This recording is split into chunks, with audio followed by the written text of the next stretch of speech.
everybody. It's Karen Foley. We're here at the Calabasas Library. And we have as our guest today Dr. Dennis Archambault. Thank you. Who wrote the book Androgyny Joy, the book of good versus evil, and a theme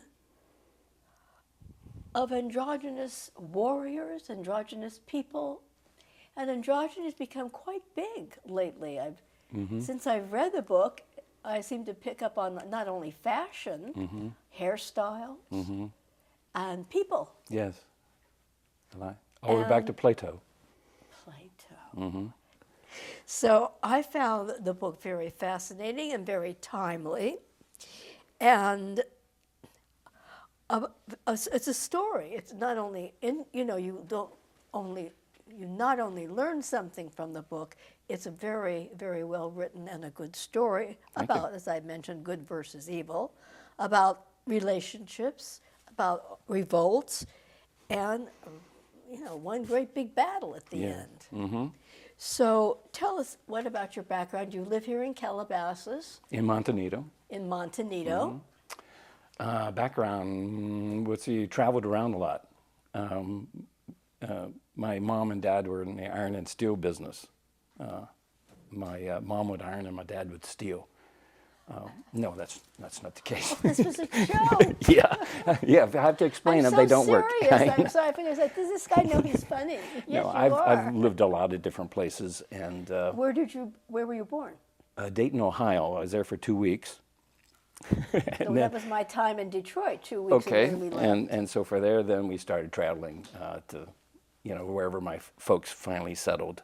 This was during the Second World War. So when the war was over, they went to college at Oklahoma State University. Were they in the service at all? Both of them. Really? My mom was a lieutenant and my dad was a corporal. Really? But when they started dating, my mom was still going through the nurses program and had not yet gotten her bars. They frown on officers. And indeed. Yes. But at that point, the war was over, and so they got out. So were you an Army brat? Go from town to town? No, that was it. As soon as we were done, we were done. But, no, I wasn't an Army brat. But I did go in the Marines. It makes me a different kind of a brat. How long were you in the Marines? For Vietnam, so 2.5 years. Did you do any writing about Vietnam? I wrote letters back so I could send it to my college roommate so I could write about events that actually happened that I wouldn't feel comfortable writing my folks about. So he kept all my letters for me, and I have a nice collection of my letters, which I have not gone back to read. I found that fascinating a couple weeks ago when I was going through a file cabinet. I said, boy, I should go back through these. Well, I could see why you wouldn't want to. It would be reliving the same experiences, the same horrors. Well, if you do that, then you heal. Or you become even more traumatized. Oh, you could. That's true. That's true, but I wouldn't. Did it traumatize you? Well, everybody's in combat has post-traumatic stress of some sort. Oh, indeed. Oh, yeah. So coming back, I joined Xerox as a salesman. And one time up in Sacramento, we were having a state sales team. I was down here, went up there. And there was a high-rise building being built, and somebody lit a string of firecrackers. And they sounded like a RPD-50, which is the equivalent of our M60 machine gun. And here we are walking in suits, and I hear this going off, and the instinct, I already skipped twice on the ground on my shirt before everyone else was kind of looked down and said, boy, am I glad I wasn't there. But his instinct of survival was, right to the edge for a long time. You have a background in film, having gone to USC Film School. Yes, master's. And it's a wonderful program, incredibly difficult to get into. And I was very lucky to get into it. There are about 2,000 applicants for every position, but the education is phenomenal. So it wasn't theater arts major, it was a film major. Production, yes. So from building a flat to designing to editing, acting, art direction, script supervision, everything it takes to have a film you learn in cinema school. in cinematic arts, which I think is a wonderful title. It's really encompassing. I went through, it was called the Cinema Television School. Before that, it was called the Film School. But nevertheless, the foundation of everything is how do you make a film from zero, color balance, light balance, all the things it takes. And so it's a fascinating thing. And I applied all that so that my story, which today people really don't read all that much, the greatest hope that I have is this would be turned into a film. Then people would see it, and they would see then how it's been set for production. It's a studio shot inside with some outside exteriors, but not much. So I've used everything I have learned from the cinema school and put it into here to make it an effective story, visually in the mind. Because when you mentioned to me it was a theater of the mind type of book, I thought you were thinking in advance of a book on tape. But no, you're thinking of this in advance for a film. Yes, yes. That's about, I think, really, truly the way only most people are going to read it or see it, is to actually see it as a film. Here we are talking about books and we're on video. So it's not like people are reading the books that we're talking about, they're watching it. So everything is so visual in our society. And that's really why I wanted to have a strong visual focus to the story, plus engaging the reader. What things have you written in addition to this book? Well, my first novel is called It's called Odyssey Dreams, and it's about the Oregon Trail. And my background, I read 200 journals, so everything in my story actually happened to some pioneer. Every event actually happened, and it was the story of individuals wanting a free life. Androgyny Joy is a little different. It's about a mother going into the underworld, a underground medical factory that creates androgynies, and the way you do that is you kidnap young people, cut them in half, glue half of the male to half of the female, and now you've got an androgyny creature, which in mythology is a creature of immortality, invincibility, and so it's quite a dangerous creature if you could then build a whole army of these things. And ultimately in my story, the androgyny, some of them realize what has been happening to them because they did not volunteer for this, and they are part of those that revolt against the hardline androgyny. So in that sense, it's a little bit like our world. So this isn't building robots for warfare. Essentially, yes. It is. It is. But they're androgynous. They're androgynies, and part of the story is how this is a metaphor for our time. Also, is that a separation between men finding out their feminine side and women finding out their masculine side. There's that blending of the two that is part of our culture today, and it's the metaphor of androgyny joy is really the disconnect between parts and what happens when they come together, and when somebody forces a situation that should not exist. This could never happen in real life. You couldn't put two, what do you call backbone and the cord, anyway, you couldn't put people together really. So it's Not all yet. mythological. Oh, let's hope they never do. Somebody will try. Somebody will try. But your background is in, you say you're three masters, one in mythology, one in film, and The other one's in terrorism psychology. It's terrorism? it's a specialty in terrorism psychology, the psychology of terrorists. It was done by the Frederick Hacker. He was the individual who was the psychoanalyst for the Patty Hearst case. Yes. At USC. He came with a year-long program. It's how I met my wife, actually, 35 years ago. How? So she came. I was working there as an operations manager of the bookstore, and one of my early positions there. And I got free classes, and I wanted a master's since I had my bachelor's is in business from Arizona State University. And so I was looking for my master's, and I had the Veterans Administration. You had the, what do you call it, the GI Bill. So I had money for classes, and I got into this program, happened to meet my wife, as well as began to understand. And essentially, the terrorist, another person's terrorist is somebody else's freedom fighter. It depends on whose point of view you're looking at. And other than that, it's just who, when, and where, and why, and how. It's essential. to understand the other side. And that was one of the challenges for me, is to really get into the heart and mind of somebody really evil, and to see what part, that we all are capable of terrible evil as well as wonderful good. And the history of our species is replete with examples of good and decent people acting abominably. And Stanley Milgram, for instance, has a book out called Obedience to Authority, where people come in, they look presentable, and people will defer to them to do this experiment at great cost to a person if it was actually a real experiment. But the experiment was really on how far will people be obedient. But anyway, our species is just terrible in our history. Well, let's go back to our species in history as soon as Okay. we come back from a break. Okay. So stick with us, and more of Androgyny Joy and the history of our species. Thank you very much. We'll see you in 2 minutes.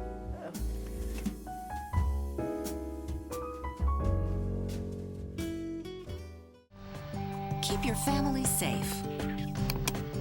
Improve your gas mileage. Extend the life of your tires.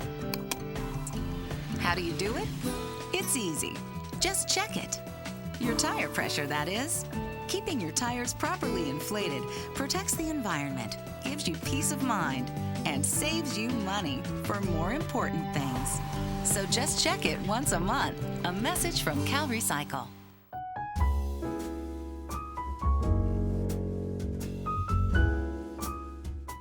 We're back with Androgyny Joy and our author, Dr. Dennis Archambault, Thank you. who ended with a very provocative remark, something about the nature of our species. It didn't seem that you were a very big fan of the human soul, the human person. Oh, I'm a very big fan of the human soul. I'm not a big fan of human evilness. And actually, as Carl Jung said, we are the great danger. It's the psychic inoculation by dictator types that get people roused up and ready to go charging off into the world for conquest that is the big threat. The two threats are people willing to go along with it. The other threat is that this is a person who gets up there and wants it their way or no way, And our history as a species is that, when people get desperate, then they tend to strong men, strong types. One day we'll have a strong woman as a president, but right now our history is a strong man is a dictator type. But in general, the countries throughout the world seem to be gravitating back towards that, Yes. which we being the species, overcame and thought we were helping create democratic societies in the Middle East, democratic societies in Africa, and all we were doing was greasing the palm of the new dictator. Well, and you can't change a people overnight. Think of our own country. I mean, there are people that say to me today they don't vote. I mean, how outrageous. Here you have one chance to, to make an impression on your single vote, and people, back out of that minor responsibility. It's just, we have to be very careful about our species. And overpopulation is the biggest problem of all. That is the underlying problem throughout the world. Yes. And I think that's the reason why Vietnam, which could not happen again, could happen then, because my generation was the baby boom generation. So you have a lot of disposable young men. You could not have 50,000, 58,000 dead in a current culture like today. We don't have that kind of extra men out there. But so many people are disposable. Oh, yes, They're absolutely. not graduating out of high school. They have no future. Throwaway kids. I have a solution. Yes.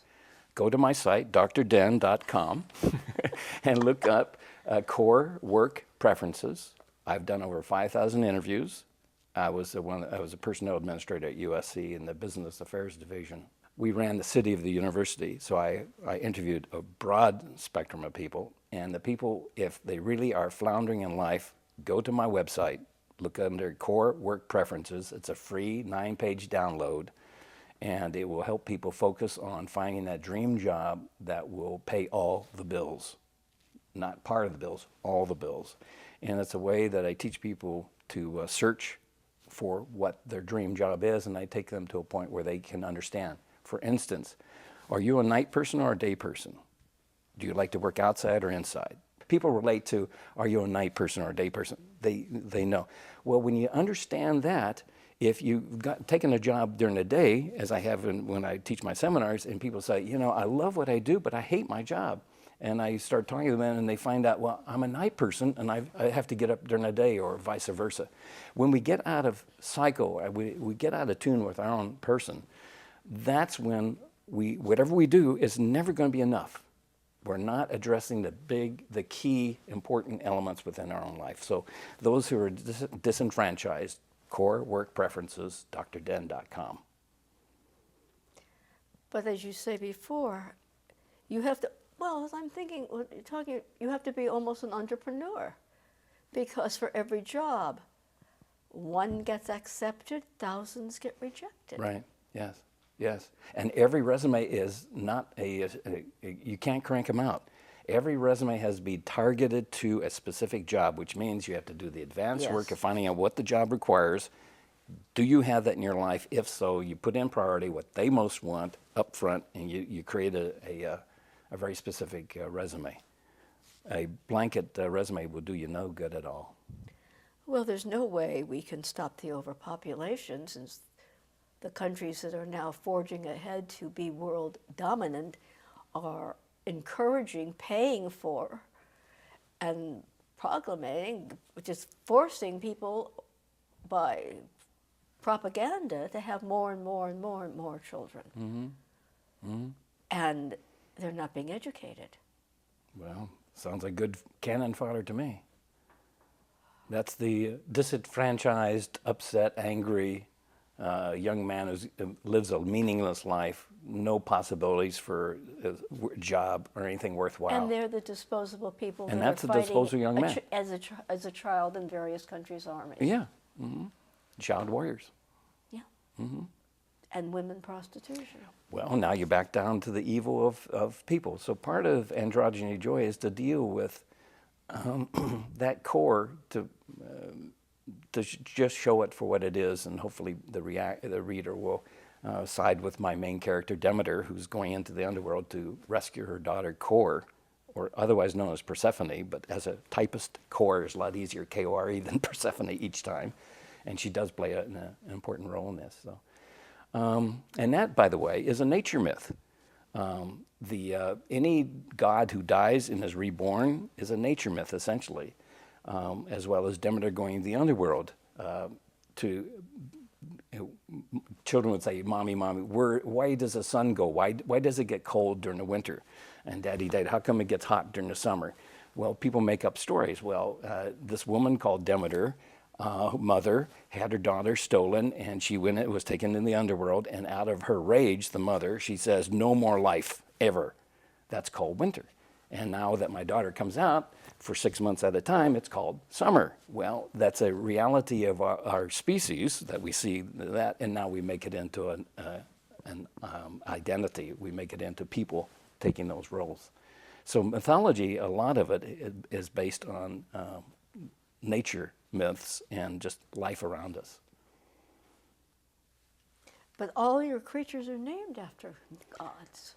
Oh, yes. Well, that's one decision I did. I was going to try to make it a little bit more modern. So Demeter was going to be Demi, and the Hermes was going to be Herme. I just left the names because a lot of people have not read mythology. And if they do, they'll see mythology is not defined. So I have a character in there. For instance, the actress who would play my main role, Demeter, also plays her identical twin sister, Hecate.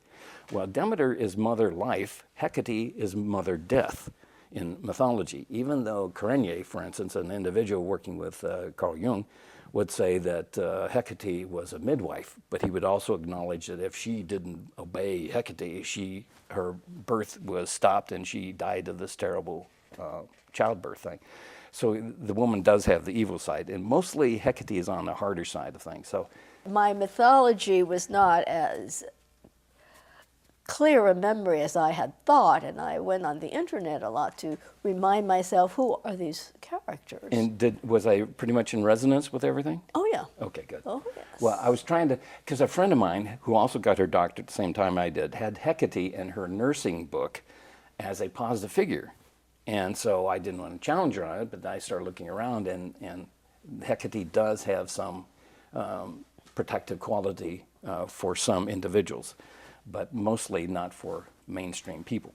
So she tends to be the goddess of death and bad news versus the mother figure.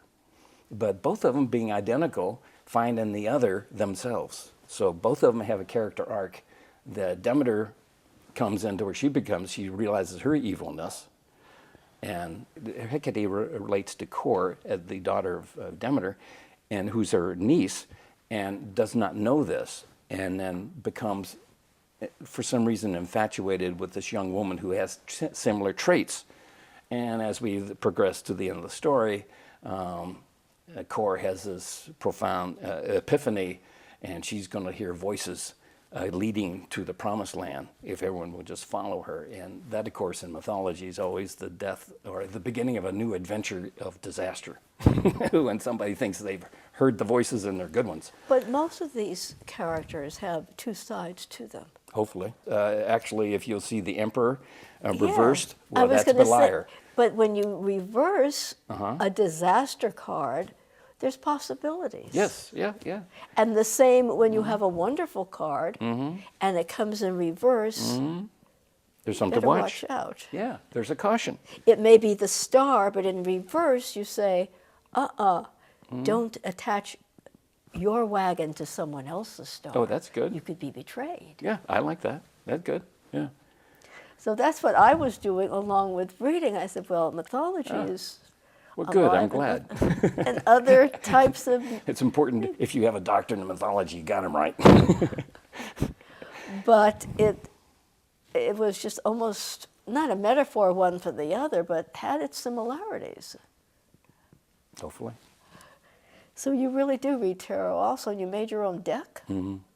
What type of illustrations? I bought about 60 different decks, and I only do the major arcana, and I took the one that resonated most to me out of all those 60. So my deck is only the major arcana and only the top card of those 60 decks. You know, I was reviewing because I had stopped for many years because it got to the point where people were calling me to make a decision for them on things that were really should not have called me on, and I sort of retreated. And then when I went back to it, I said, maybe I'll give shorter readings, the past, the present, and the future, and only do a major arcana.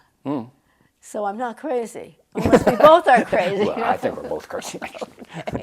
Because those are ask my far friends. more dramatic cards. Yeah, they're great. A lot of them are wonderful. Well, we're just going to take another break, and then we'll Okay. go right back to the book. Okay. Give us a moment, and we'll come back for our third segment of Androgyny Joy.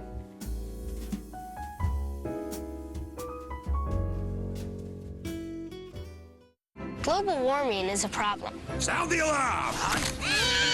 We think it's an important thing to save energy, to protect the environment, to protect the future.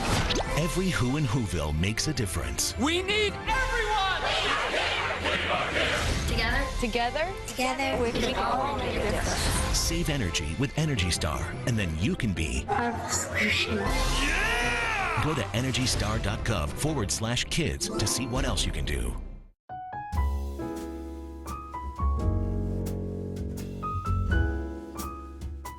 Androgyny Joy here at Author's Night with Dr. Dennis Archambault.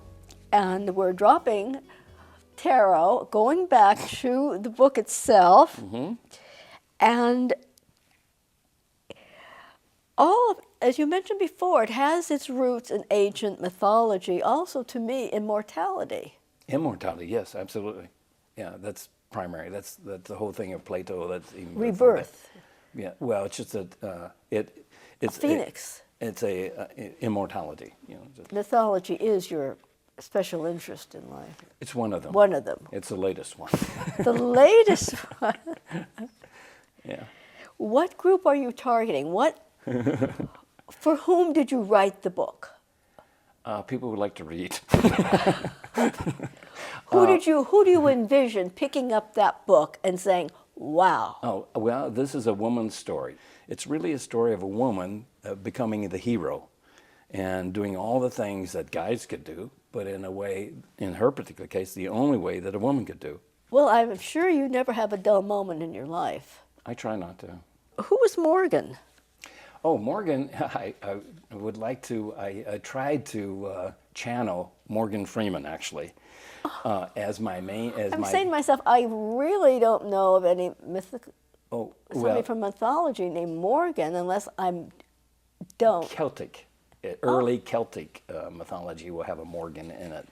And then you have Captain Morgan, who's a pirate, but that's a different Morgan. But in this particular case, the Morgan Freeman character is a detective who's retired, a forensic detective, and he knows about mythology.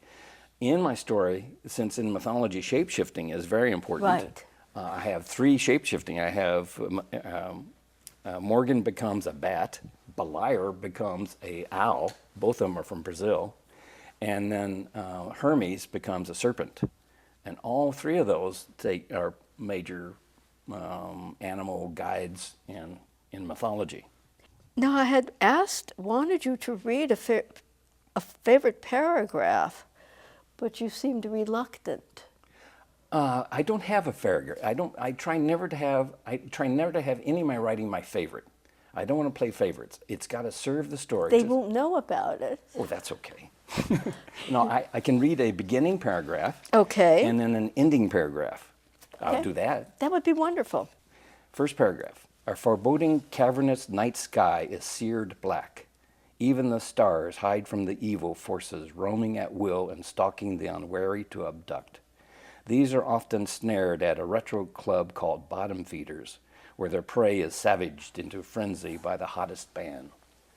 And there we take in Cor then comes out of this place with her best friend who's got the flu, and they get captured. But before they get captured, Jason, her soon-to-be love, comes into the elevator. Jason and Cor fall in love immediately, eye contact. And so, but they can't do anything about it. And then Beliar with his other henchman, androgyny, come in. They spray everybody with joy. That's where the androgyny joy comes from. Joy is the hallucinogen that allows the bad people to capture young people to take them to the underworld to cut them in half. And so, so that's the beginning paragraph. And then the last one, in line with what I've been saying about our species, the rising sun is mesmerizing. They appreciate it as never before with its luxurious warmth and shining hope against the demons of darkness, ours. And there's that anti-bad human stuff. But your next project, from what you tell me, is entirely different from this type of book. Yeah. Did you want to tell us what your next project is? Yeah, we'll just see how far I can get with it. My wife is Okay. dying of Lewy body dementia. She's in her last weeks of life. A lot of people don't understand that dementia, and it's a tragedy, and I'm so sorry that your wife is going through that and you're sitting and Soulmate of watching. 36 years. 36 years? Soulmate. My soulmate of 36 years.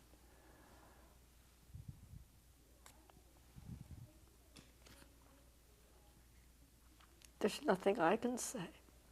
Yeah. It's not right, it's not fair, but it is as it is. You know, I make such a point of making physical contact with my wife even when she's sleeping and I lay in bed at the same time and hold her hand so that when she does her reactions, she's got me to hold on to. But if you come into the room and you're just talking to somebody, it doesn't count. You can move to them and talk to them, it doesn't count. You have to physically make contact with people. And that's the only way you'll be able to break through that. And then beyond that, caregivers just have to be very careful. I dance in the morning. I get up early, take an hour out, and I do movement. As I said to my friends, you can't be depressed and dance too. It's one or the other. And so it's very helpful for me to get some sort of balance early in the morning before the day starts. And once the day starts, it's her schedule we all follow, not ours. Well, I'm glad that you were able to take time away, valuable time that I know you like to spend with her, and join us today. Thank you. And Thank you for inviting me. And I'm glad that I met you to see that you're not the person I thought. You keep saying that. I must have been quite an interesting fellow in your mind. But it's probably quite a blessing for you to have so many things that challenge your mind constantly. Yeah, no, it would be death. And the fact that I'm a writer, I'm by me just laying next to her, my mind is working, even if my body's just really maintaining contact for her. But I've done a lot of writing of different stuff. Well, I wish you the best, Thank and you. my thoughts will be with you and her, though Thank I you. don't know her. And I want to thank you very much for coming. Thank you. And thank the Media Operations Department here at the Calabasas Library also, in the city of Calabasas. And leave you with the words I usually say, that you're the same today as you'll be 5 years from today, with the exception of the people you meet and the books that you read. And I thank you very sincerely Oh, thank you. for contributing to make me a different person Oh, good. by the books that I've read and having the chance to meet the real Dennis Archambault. Thank you. Thank you. How kind. Thank you. Thank you.